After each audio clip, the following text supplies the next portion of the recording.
Well, hello everyone. My name is Zachary O'Shea, and this is Box of Teeth.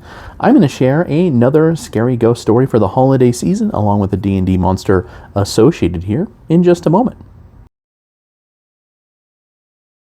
First off, happy midwinter to everyone. This used to be the time of year when the world is at its darkest that folks would gather around and tell each other scary ghost stories. I'm going to do so here in just a moment, along with statistics for that ghost for Dungeons & Dragons 5th edition. But first, I want to let you know that my own scary story that may or may not have ghosts in it, along with a killer clown for sure, is Grease Paint, which is the first book in the Crimson Thread series. Now, this is actually free, at least the ebook version is, until Christmas over on Amazon. So please go give it a shot. Again, my name is Zachary O'Shea, Crimson Threads, Grease Paint. That combination there will help you find it.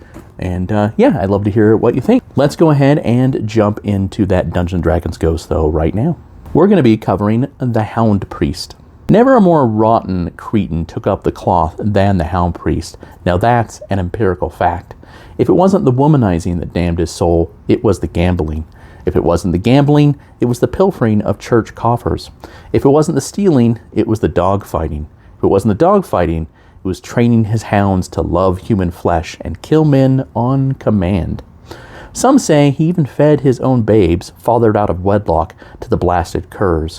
Whether this is true or not, I lean towards true, given the nature of the man and the beasts that followed him. Eventually, the locals got fed up with his crimes and stormed the temple he was tasked to look after. It was a bloody affair. Despite being soaked in iniquity, the cleric could still draw on the divine, well, profane power. Good folk withered under his touch and bled out of every orifice under his curses. His hounds proved just as dangerous as any war dog and racked up kills and maimings. In the end, though, the righteous prevailed. Still battered and bloodied, they burnt the priest and the dogs until only the bones remained, bound those bones together, and buried that hellish mix deep in the forest to be forgotten. I have it on good authority, though, that the hounds came back first, shaped from evil and gloom instead of flesh and fur.